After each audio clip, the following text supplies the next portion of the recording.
Hi hello नमस्कार, स्वागत आहे सर्वांचं आपलं यूट्यूब चॅनेल पुष्पास किचनमध्ये। तर मैत्रिणींनो, आज आपण 2 टायरमध्ये स्पायडरमॅन थीम केक बनवून रेडी करणार आहोत। या केकची संपूर्ण रेसिपी मी तुमच्यासोबत शेअर करणार आहे, तर व्हिडिओ स्किप न करता शेवटपर्यंत नक्की बघा। तर इकडे बघू शकता आपण चॉकलेट फ्लेवरमध्ये केक इथे बनवून रेडी करणार आहोत। त्याच्यासाठी लागणारा जो स्पंज आहे तो बेक करून त्याच्या लेयर्स कट करून घेतलेले आहेत। सोबतच क्रीम आणि गनाश सुद्धा मी इथे बनवून घेतलेला आहे। तर केक बनवण्यासाठी आता आपण इथे सुरुवात करूयात। केक बनवण्यासाठी 1 किलोचा जो बेस आहे तो मी इथे घेतलेला आहे। त्याच्यावरती थोडीशी क्रीम लावून मी जी पहिली लेयर आहे ती सेट करून इथे घेतलेली आहे, बघू शकता। आता आपण या लेयरचं छान असं सोकिंग करून घेणार आहोत। सोकिंग करण्यासाठी मी इथे अर्धी वाटी पाणी घेतलेलं आहे। त्याच्यामध्ये 2 चमचे होईल इतकं गनाश टाकलेलं आहे। शुगर सिरपचा अजिबात वापर केलेला नाही, तुम्ही शुगर सिरप सुद्धा वापरू शकता। तर इकडे बघू शकता, याने मी या केकच्या लेयरची जी आहे ती सोकिंग करून घेतलेली आहे। याने केकची जी टेस्ट आहे ती खूप छान लागते, म्हणून मी याच्यामध्ये गनाश टाकून घेतलं होतं। तर आता आपण पाइपिंग बॅगमध्ये जी क्रीम आहे ती भरून घेतलेली आहे आणि केकवरती आपण सगळीकडे आता ही क्रीम स्प्रेड करून घेणार आहोत। तर इकडे बघू शकता, पाइपिंग बॅगच्या मदतीने आपण केकवरती जी क्रीम स्प्रेड करतो ती व्यवस्थित अशी लागते, एक्स्ट्राची लागत नाही। जेव्हा केक कट करतो तेव्हा केकची जी लेयर आहे ती व्यवस्थित अशी कट होते। तर इकडे बघू शकता, जी क्रीम आहे ती आता स्प्रेड करून झालेली आहे। आपण याच्यावरती भरभरून असं गनाश आता टाकून घेतलेलं आहे, ते सुद्धा मी स्प्रेड केलेलं आहे। तर इकडे बघू शकता, त्याच्यावरती थोडेसे चोको चिप्स सुद्धा टाकलेले आहेत, त्याने सुद्धा केकला खूप छान अशी टेस्ट येते। जेव्हा आपण केकची प्रत्येक बाईट खातो त्या बाईटमध्ये चोको चिप्स खाताना लागतात। तर अशा पद्धतीने इथे दुसरी लेयर सुद्धा मी सेट करून घेतलेली आहे, सोबतच सोकिंग सुद्धा केलेली आहे, बघू शकता। आता आपण याच्यावरती जी क्रीमची लेयर आहे ती ठेवून दिलेली आहे आणि याला छान असं आपण इथे स्प्रेड करून घेतलेलं आहे। मैत्रिणींनो, केक बनवताना खूप छोट्या छोट्या टिप्स असतात, त्या आपल्या लक्षात येणं आणि आपण त्या फॉलो करणं खूप गरजेचं असतं। तर इकडे बघू शकता, दुसरी लेयर आहे त्याच्यावरती भरभरून असं चॉकलेट गनाश टाकून घेतलेला आहे आणि सगळीकडे स्प्रेड करून झालेला आहे। पहिली टिप्स म्हणजे पॅलेट नाईफच्या मदतीने जो साईडचा भाग आहे त्या भागाला आपण सगळीकडे जी क्रीम आहे ती स्प्रेड करून घ्यायची आहे। याने काय होतं, आपल्या केकच्या ज्या लेयर्स असतात त्या एकसारख्या बसतात आणि केकचं जेव्हा आपण फायनल आयसिंग फिनिशिंग करतो त्यावेळी केक आपला व्यवस्थित असा फिनिशिंगमध्ये येतो। तर इकडे बघू शकता, आपल्या 3ही लेयर्स इथे सेट करून झालेल्या आहेत। सेम प्रोसिजरने आपल्याला सगळ्या लेयर्स आहेत त्या एकावरती एक अशा ठेवून द्यायच्या आहेत आणि व्यवस्थित अशा सेट करून घ्यायच्या आहेत। केक बनवताना या छोट्या मोठ्या टिप्स आपल्याला भरपूर कामी येतात। तर इकडे बघू शकता, सगळ्या आपल्या ज्या लेयर्स आहेत त्या आता आपण इथे सेट करून घेतलेल्या आहेत। मैत्रिणींनो, तुम्हाला जर का चॉकलेट गनाश बनवता येत नसेल किंवा चॉकलेट गनाशची रेसिपी पाहिजे असेल तर आपल्या चॅनलवरती मी अपलोड केलेली आहे, तर तिथे जाऊन तुम्ही चॉकलेट गनाश कसं बनवायचं तेही बघू शकता आणि शिकूही शकता। तर एक वेळ पुष्पास किचन या चॅनलवरती जाऊन नक्की भेट द्या।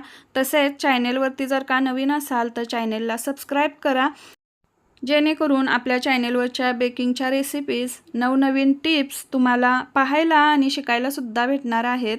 तर इकडे बघू शकता, आपल्या 4ही लेयर्स ज्या आहेत त्या इथे सेट करून झालेल्या आहेत आणि सोबतच मी इथे क्रम कोटिंग सुद्धा करून घेतलं होतं। इथे आपल्याला एक गोष्ट लक्षात ठेवायची आहे, ती म्हणजे क्रम कोटिंग करून झाल्याच्या नंतर आपल्याला केक जो आहे तो एक 5 ते 10 मिनिटे फ्रीजमध्ये सेट होण्यासाठी ठेवून द्यायचा आहे। त्याने काय होतं, जे क्रम्स असतात ते क्रीमसोबत व्यवस्थित असे स्टेबल होतात आणि फिनिशिंग करताना काहीही प्रॉब्लेम येत नाही। तर इकडे बघू शकता, एक 10 मिनिटानंतर मी केक फ्रीजमधून बाहेर काढला होता। त्याच्यावरती जी क्रीम आहे ती मी सगळीकडे आता लावून घेतलेली आहे पाइपिंग बॅगच्या मदतीने आणि आता आपण सगळीकडे छान अशी ही क्रीम स्प्रेड करून घेणार आहोत। सोबतच खालच्या बाजूला सुद्धा आपण अशा पद्धतीने पॅलेट नाईफच्या मदतीनेच क्रीम जी आहे ती अगोदर अशी स्प्रेड करून घ्यायची आहे, नंतरच स्क्रॅपरचा वापर करायचा आहे। तर इकडे बघू शकता, क्रीम जी आहे ती व्यवस्थित अशी स्प्रेड करून झालेली आहे। स्क्रॅपरच्या मदतीने आता आपण केकला छान असं फिनिशिंग देणार आहोत। जास्त वेळ लागत नाही, हलक्या हाताने फक्त एकदा स्क्रॅपर आपल्याला फिरवून घ्यायचं आहे आणि पॅलेट नाईफच्या मदतीने एक्स्ट्राची जी क्रीम आहे ती काढून टाकायची आहे। हळूहळू प्रॅक्टिस केल्याच्या नंतर सगळ्या गोष्टी यायला लागतात, तर बेकिंग करणं खूप सोपं आहे। खूप जणांना वाटतं की बेकिंगमध्ये आपल्याला केक बनवणं येणार नाही, जमणार नाही, पण प्रयत्न केला तर सगळं काही होऊन जातं। तर मैत्रिणींनो, प्रयत्न नक्की करा। तर आपल्याला या केकवरती ब्ल्यू कलरची थोडीशी क्रीम आहे ती 2 साईडला लावून घ्यायची आहे। जास्त कलरचा वापर न करता ही ट्रिक जी आहे ती खूप छान आहे।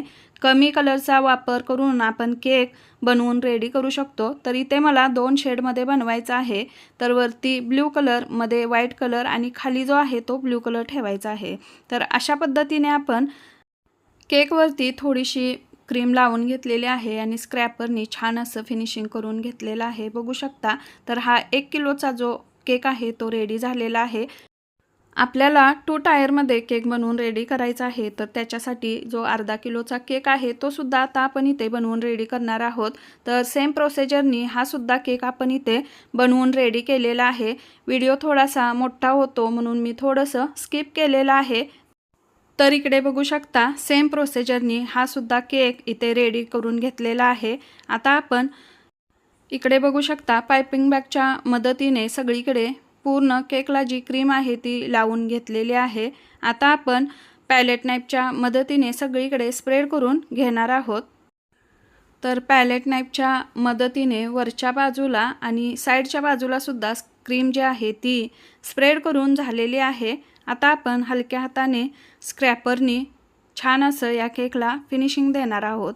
तर इकडे बघू शकता हा सुद्धा जो केक आहे अर्धा किलोचा तो बनवून इथे रेडी झालेला आहे आणि वरची जी एक्स्ट्राची क्रीम आहे ती सुद्धा आता मी काढून घेतलेली आहे। तर अशा पद्धतीने दोन्हीही केक आपले इथे रेडी झालेले आहेत। याला सुद्धा थोडंसं ब्ल्यू कलरची क्रीम लावून मी 2 शेडमध्ये स्क्रॅपरनी डिझाईन बनवून घेणार आहे। तर इथे आपले केकचे जे 2 शेड आहेत ते रेडी झालेले आहेत। आता सगळ्यात महत्त्वाचं म्हणजे आपल्याला 2 टायरमध्ये हा जो केक आहे तो बनवून रेडी करायचा आहे। तर याच्यासाठी मेन महत्त्वाची जी टिप्स आहे ती म्हणजे आपण जो अर्धा किलोचा केक आहे 1 किलो केकच्या वरती सेट करणार आहे तो एकदम अशा पद्धतीने अलगद उचलून ठेवायचा आहे आणि हा जो केक आहे फ्रीजमध्ये कमीत कमी आपल्याला 1 तास सेट होण्यासाठी ठेवून द्यायचा आहे। मगच हा जो दुसरा केक आहे तो त्याच्यावरती सेट करायचा आहे। याने जी क्रीम असते ती व्यवस्थित अशी केकला सेट होते, म्हणून ही जी महत्त्वाची टिप्स आहे ती नेहमी लक्षात ठेवली पाहिजे। तर इकडे बघू शकता व्यवस्थित असा आपला जो केक आहे तो इथे 2 टायरमध्ये सेट झालेला आहे। याच्यामध्ये या केकच्या हाईटनुसार जी डॉवल्स येते ती मी मध्य सेंटरला सेट करून घेतलेली आहे आणि हा जो केक आहे तो स्पायडरमॅन थीममध्ये बनवून रेडी करायचा आहे। तर त्याच्यासाठी जी ग्लोसी प्रिंट आहे ती मी इथे वापरलेली आहे। त्याचे छोटेसे स्टिकर अशा पद्धतीचे कट करून घेतलेले आहेत आणि केकवरती आपण डेकोरेशन करण्यासाठी याचा वापर केलेला आहे। तर इकडे बघू शकता व्यवस्थित अशी ही जी प्रिंट आहे ती आपण याच्यावरती सेट करून घेतलेली आहे। केकचं डेकोरेशन करण्यासाठी आपण थोडेसे व्हाईट कलरमध्ये शुगर बॉल्स असतात ते आणि जे आर्टिफिशियल बॉल्स असतात केक डेकोरेशनचे ते सुद्धा आपण याच्यावरती वापरणार आहोत। तर इकडे बघू शकता अशा पद्धतीचं जे आपल्या केकचं डेकोरेशन आहे ते इथे थोडंसं झालेलं आहे। आता आपण याच्यावरती जे शुगर बॉल्स आहेत ते सगळीकडे टाकून घेणार आहोत। या केकवरती जे स्पायडरमॅन थीमचे स्टिकर मी वापरलेले आहेत ते ग्लोसी प्रिंट म्हणून भेटते तिथे मी काढून आणलेलं आहे। जिथे प्रिंट वगैरे आपल्याला काढून देतात तिथे आपल्याला ही प्रिंट काढून भेटते। अशा पद्धतीचे जिथे केक मटेरियलचं सामान भेटतं तिथे सुद्धा आपल्याला स्टिकर्स भेटून जातात। रेडीमेड स्टिकर्स असे आपण लावू शकतो। तर इकडे बघू शकता जे केकचं डेकोरेशन आहे ते आपलं इथे करून झालेलं आहे। थोडीशी बॉर्डर मी अशा पद्धतीची इथे बनवून घेतलेली आहे डॉट डॉट। ही बॉर्डरसुद्धा खूप छान अशी या केकला दिसते आणि बॉर्डरने खरं म्हणजे केकला खूप छान असा लुक येतो। तर मी इथे वरच्या आणि खालच्या बाजूला दोन्हीकडे बॉर्डर काढून घेतलेली आहे। केकला थोडीशी शाईन येण्यासाठी मी इथे सिल्वर डस्टचा वापरसुद्धा केलेला आहे। याने केकला खूप छान अशी शाईन येते। तर मैत्रिणींनो, आजचा हा 2 टायरमध्ये बनवलेला 1.5 किलोचा स्पायडरमॅन थीम केक तो तुम्हाला कसा वाटला, त्याची रेसिपीसुद्धा तुम्हाला कशी वाटली ती कमेंट करून नक्की सांगा. व्हिडिओ आवडल्यास एक लाईक करायला विसरू नका आणि व्हिडिओ पाहिल्याबद्दल सर्वांचे मनापासून खूप खूप आभारी आहे. धन्यवाद.